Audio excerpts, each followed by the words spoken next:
Jim scanned left and tried to spot roadside bombs, while Mac scanned right and watched for gunmen. It was early 2007, and Jim and the Iraqi police he advised were roaming a part of Baghdad that Petraeus's surge troops had not yet occupied.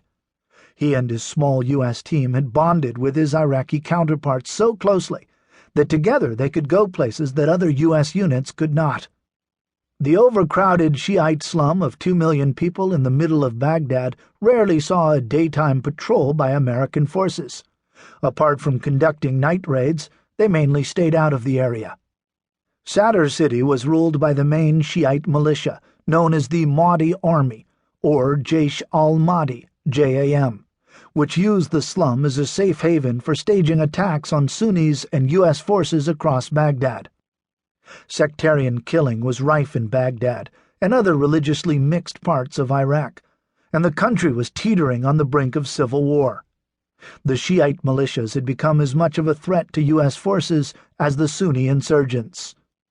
But Jim had managed to gain safe passage through the area from Mahdi army commanders, who ordered their fighters not to strike his patrols. So his Humvees, easily identified by the crimson Spartan helmets spray-painted on their doors, were able to roll through Sadr City exposed but unscathed. A Shiite militiaman with an AK-47 slung over his shoulder waved the vehicle through one of the makeshift checkpoints that ringed Sadr City. The Humvee moved through dusty markets and streets that stank from sewage running through the gutters and paused in front of a small hospital. One of Jim's Iraqi comrades went in to pick up a policeman who had been shot in a Baghdad raid a few days before. Sadr City was the only place the Shiite policeman could safely receive treatment. Shiites taken to Sunni hospitals in the city would often disappear, never to be seen again. Jim had volunteered to go to Iraq in 2006. As a newly promoted major, he could no longer fight alongside the men he had led as a captain in 2003 and 2004 on his Special Forces team, Operational Detachment Alpha ODA 316, when they returned to combat in Afghanistan. It was how the system worked, but it was painful for Jim. The Army machine had to rotate officers through a limited number of command positions, but breaking up teams could hurt cohesion and morale. Jim felt incredibly guilty about not deploying with the men he'd taught to hunger for combat. The ache intensified in August 2005, when the comrades he'd loved most in the world faced their toughest battle in Afghanistan, and one of them died fighting. Jim was proud of his men, brothers all, but devastated he was not by their side. So Jim felt compelled to join the fray in Iraq, where the violence and U.S. casualties were escalating sharply. Having tested himself against Afghan insurgents, he wanted to find out what kind of enemy the Iraqis were.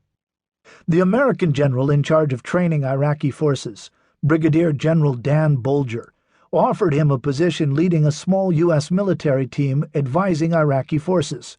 Jim accepted immediately and gave his team the call sign Spartan. Over the next 14 months, he would see the heaviest fighting of his life, sharpening his combat skills like never before. Yet the bloodshed and constant danger deeply scarred him psychologically.